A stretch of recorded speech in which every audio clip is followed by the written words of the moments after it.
Mackey and Judd on Score North and Score North. Our goals are the same as every year, and I think, like I said, I'm more excited than ever that we can really compete at the highest levels here.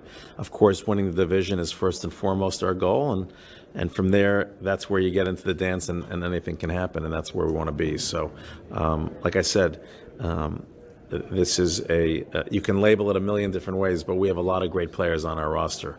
And I think when we went through the process with hiring a GM, hiring a head coach, I think we were an attractive team for that reason.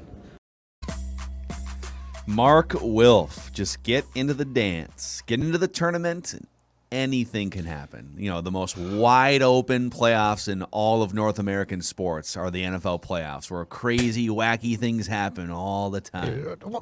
Why are you doing this? Why are you starting the show with this? Sorry, I don't let him crumple in paper wrong. as we're going live. It's the sports section. I was looking at it. No microphone etiquette, as we explained last Friday. Yeah, I know. I have no microphone Friday. etiquette. I don't. I'm proud of that. I'm not a professional. Damn it. You're like Pat when he's like, yeah. Oh no, I'm not that bad. Because he'll like all of a sudden he'll be back here. And then he'll be up here. The golf show, just his microphone. And then he'll be like... So I say like you're at Augusta. He sounds like a helicopter or a plane flying by, like a seaplane going by your place in Seattle. Oh, my gosh. All right, Feedback Friday here. And there will be a question about getting in to the tournament. And anything can happen.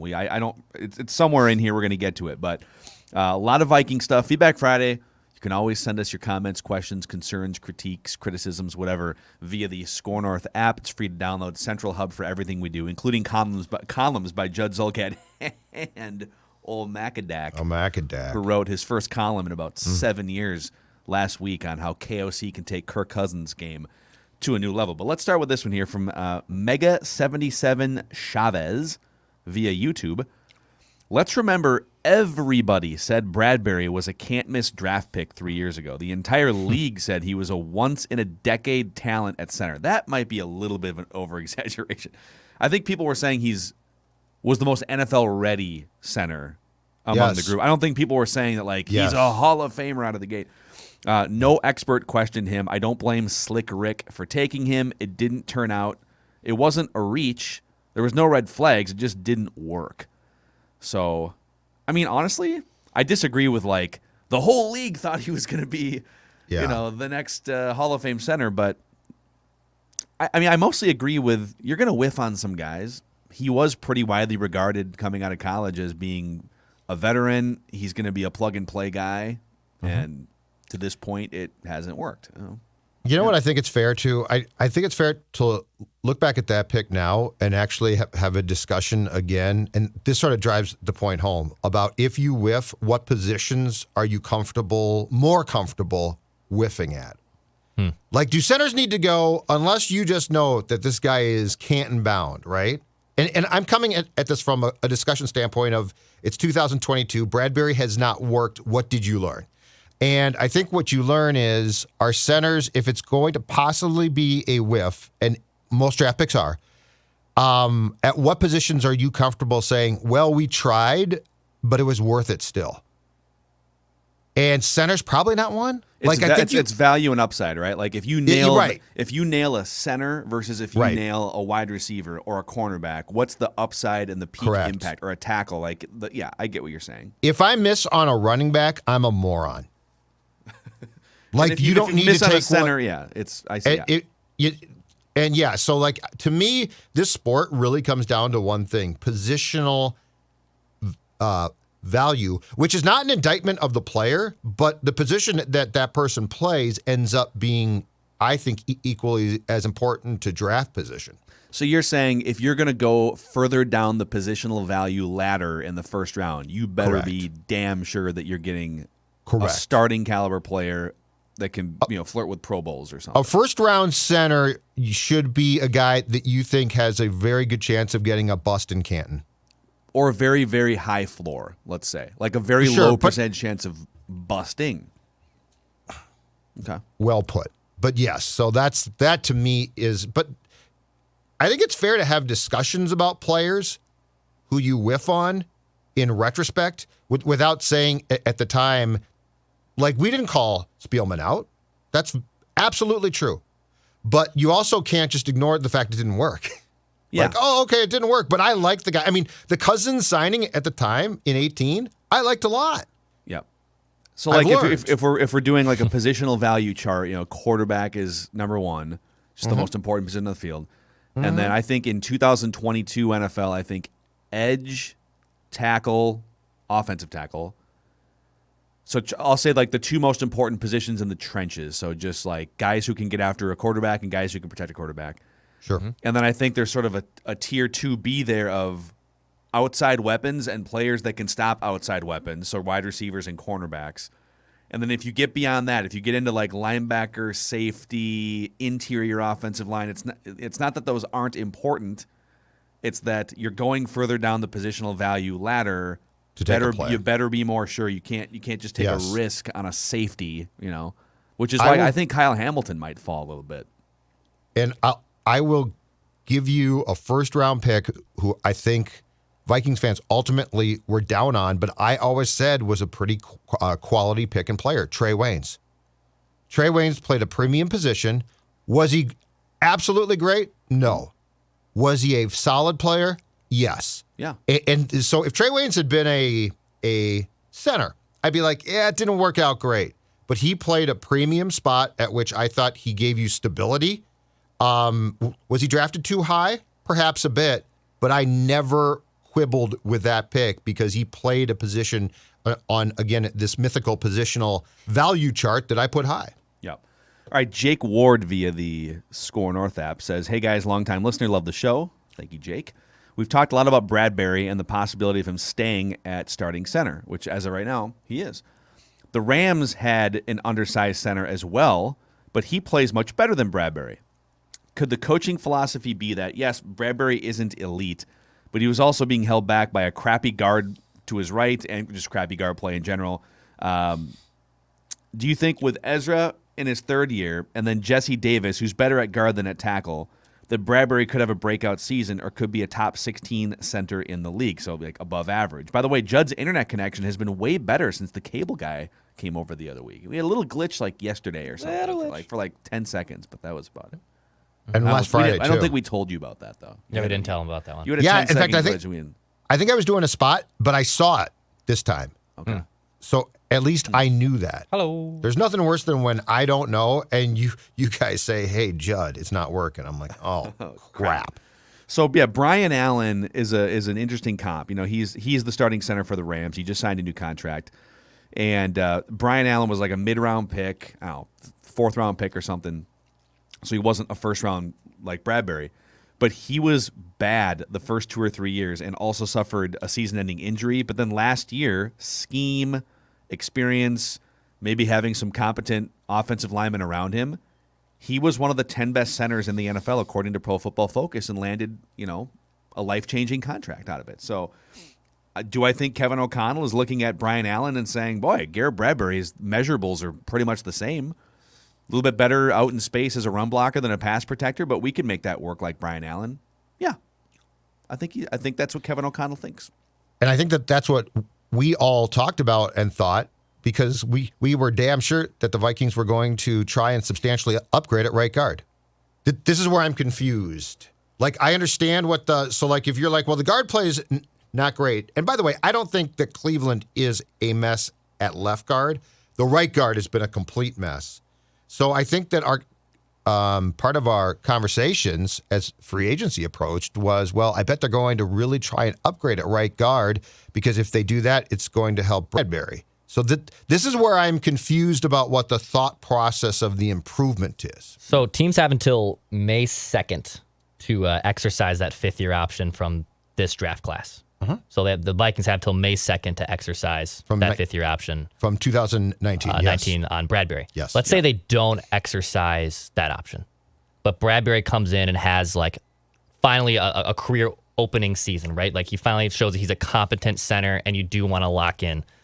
What kind of contract would you be willing to give him if you already are foregoing that fifth-year option? Like what is it, like 3 years, I don't know, 25, 30 million? Like, I think that's the conundrum they have to face if they don't pick up this option for the fifth year and he has a career season. What do you do? Brian Allen's contract would probably be the comp. So Brian Allen, 26 years old, 4 years in the league.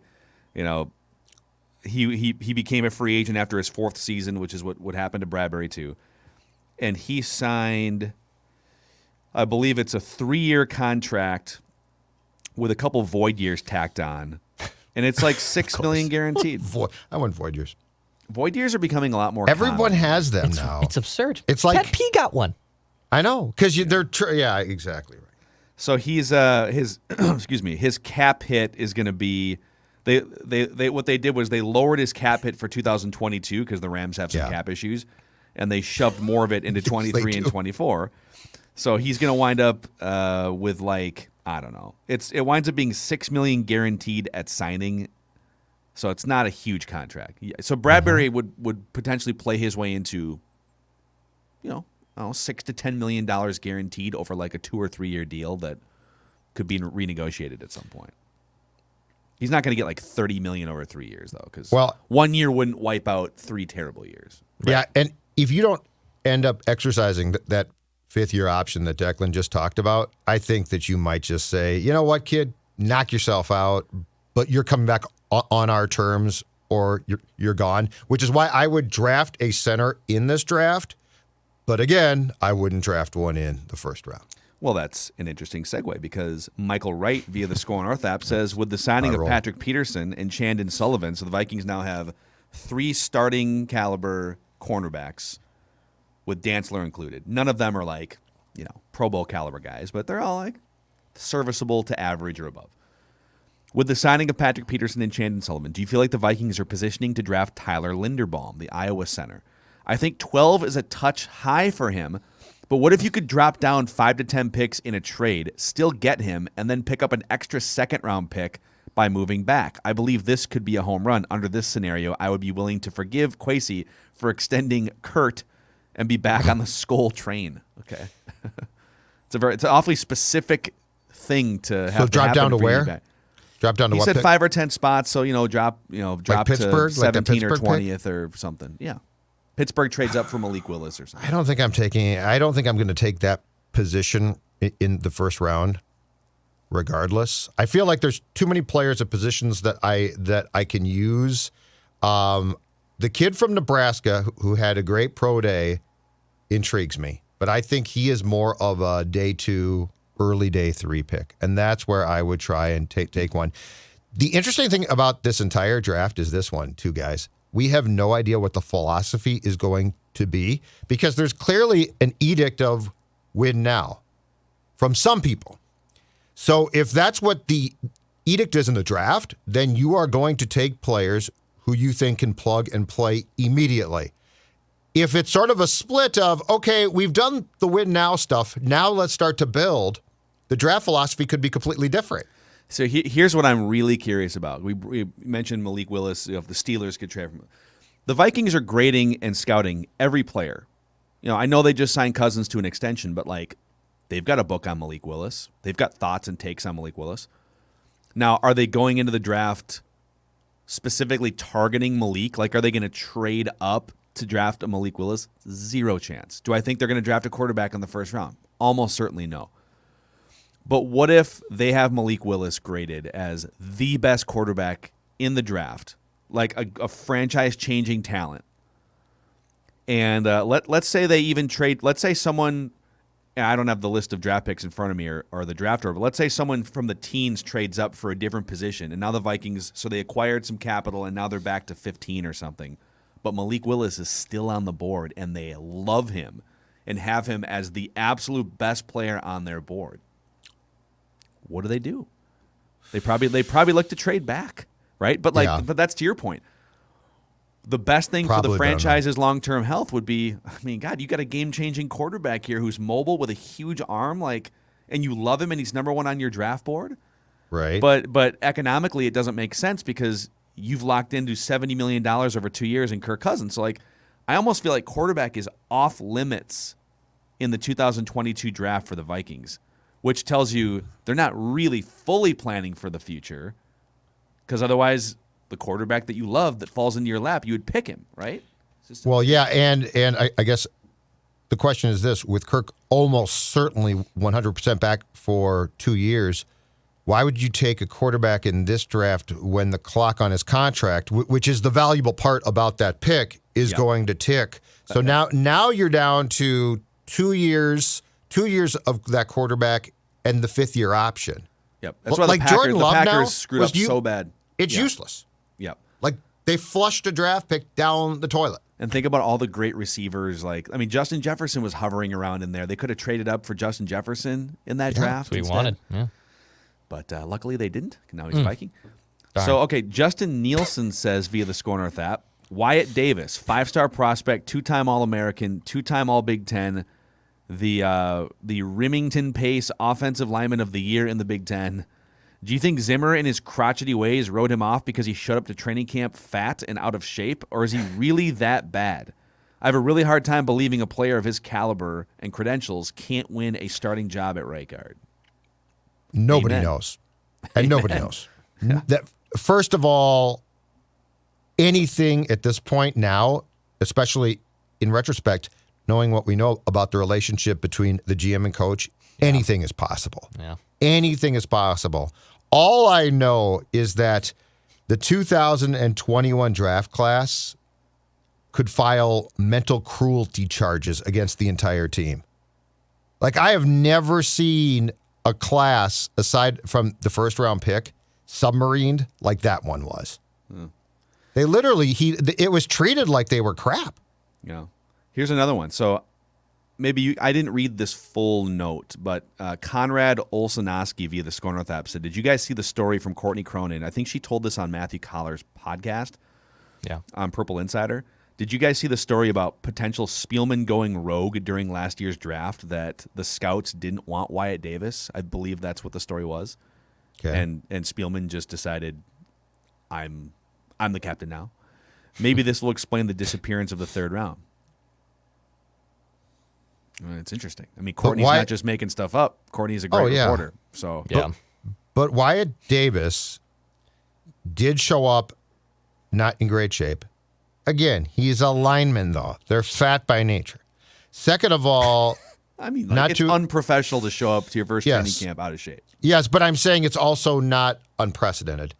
What's weird about the whole thing, though, is to the last note that you read before this one, Phil, Wyatt Davis was a decorated college player at a really good Big Ten school. So the whole thing is just weird. Yeah. It's strange, well, I think no matter what, like this reporting, she's essentially reporting there is huge differences behind the scenes in opinion on who the Vikings should draft. And then obviously those players not seeing any playing time. Like, you can't have that kind of a disconnect. You can't just like have players you're drafting in the first 3 rounds do nothing all year for you. Right. So, well, and I also think that one of the things that Mike used as a hammer against Rick, and I don't know if this helped get Rick fired, but it certainly didn't help his cause, was Mike used the hammer of something along the lines of, I'm not the guy that wanted Gladney. And Gladney didn't turn out to be a bad player, but as far as a person goes, that was a different story. So it's interesting that there was definitely, it's interesting but not surprising. There was definitely a disconnect in what was being done by the guy drafting as opposed to the coach and probably his cronies. Let's take a moment here real quick to talk about men's health. All right. Is it time to see a urologist? So as men enter their 30s like Declan and their 40s like me in 4 years, or if you're in your 50s like Judd, we cover multiple different generations of Minnesota sports here. It might be time to see a urologist who can help with prostate, urinary, sexual health. Physicians at Mayo Clinic Men's Health help men of all ages. So whether you are Declan, Phil, Judd, or somewhere in and around or in between, you can request an appointment at Mayo Clinic Square in Minneapolis, right across from Target Center and First Ave. menshealth.mayoclinic.org. That's menshealth.mayoclinic.org. All right, Feedback Friday.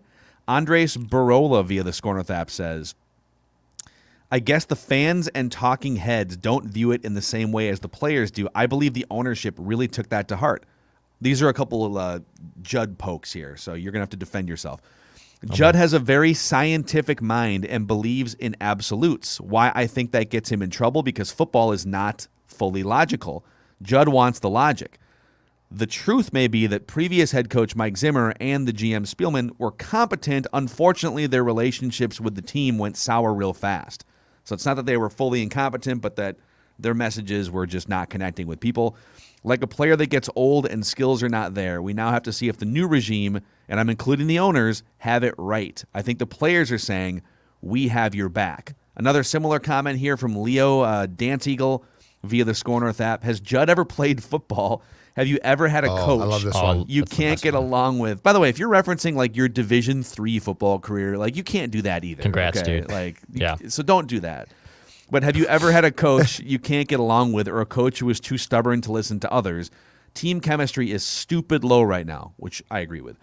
No one is on the same page. But when you do have a coach who can bring a group of men together as one, special things can happen. We have a certain type of man leading you, and you're willing to go to war for love that this. man. Oh, God. Special That's great. thing. I agree with this. I agree completely I don't with agree that. with like ripping Judd for football, but I agree with this. No, I love this point. This point is 1,000% true. And I have not played sports, especially professionally or You never Division played I the game. college, but I've covered them, and I've been in locker rooms. Phil has too. Declan has too. If you have any perception as a human being around a large group, you can pick up on things. Part of our job is to observe. Like, yes, we do the podcast, and it's all hot takes, and you love it, and we do too.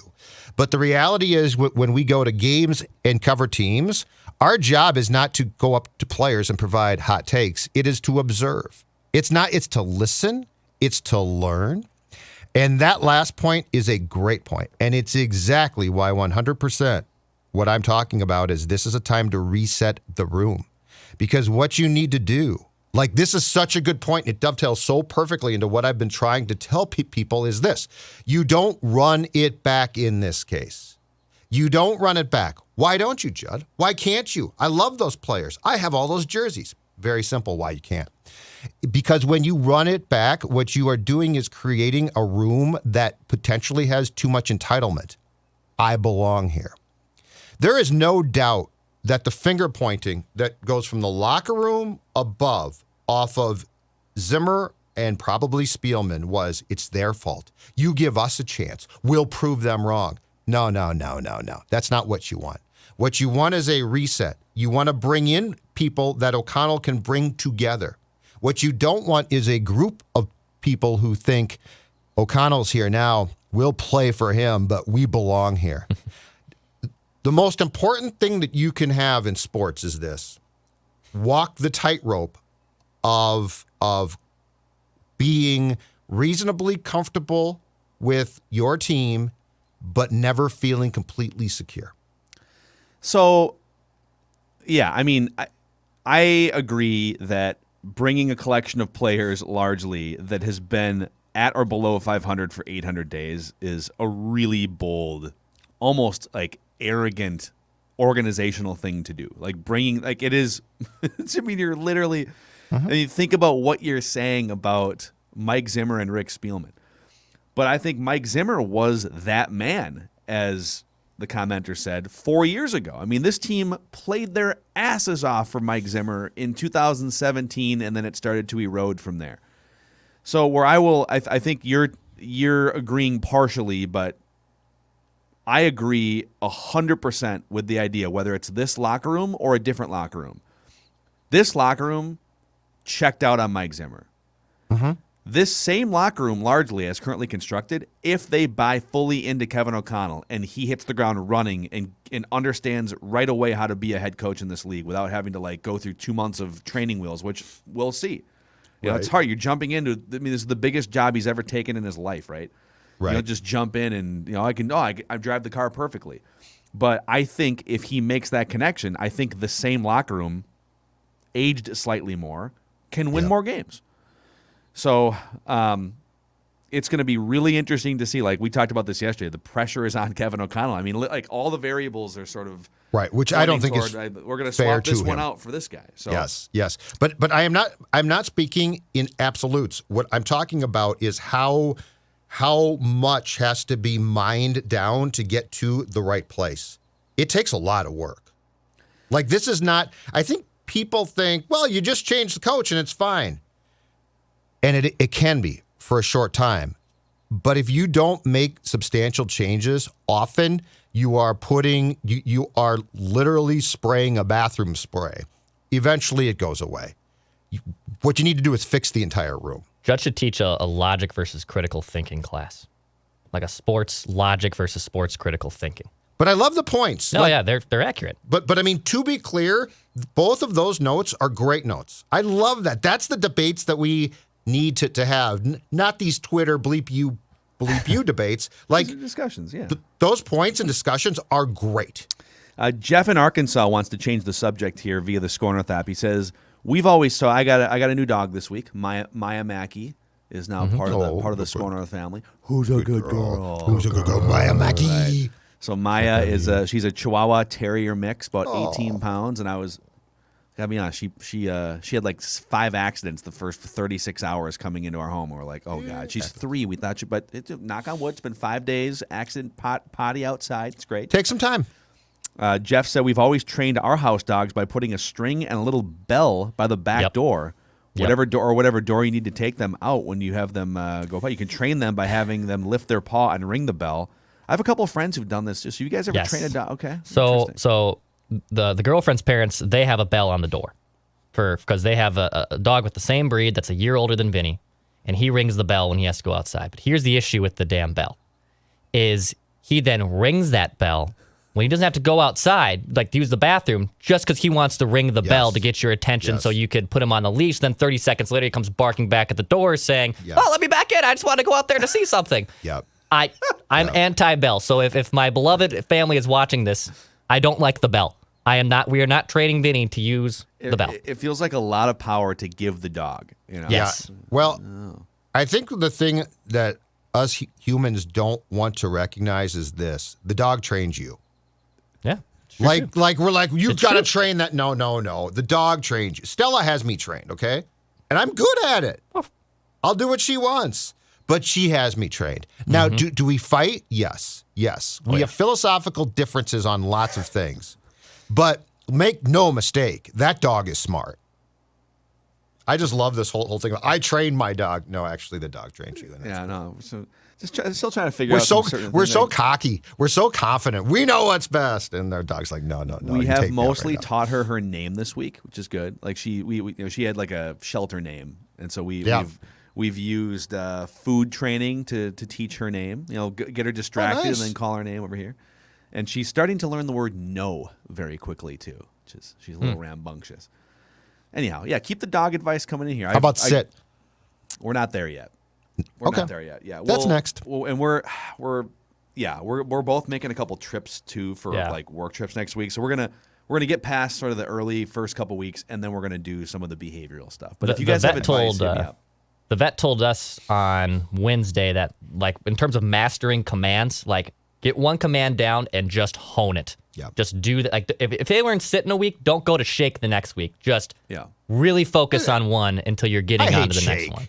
I like shake. Oh, I hate shake. Shake is pointless. Shake is a vanity. Yeah. It's a vanity command. Wow. Yeah, shake. It's a vanity command. Hot shake takes. The dog takes not useful. It's not a paw functional and gives me the command. middle Look finger at you too. two. Oh It's my not a God. functional command. This is the most vigor we've had in 30 minutes on Mackey and Judd. Stella's like, bleep you, Dad. I ain't shaking. Now let me out. Give me a bell. Wow. All right. Feedback Phil's right. Friday.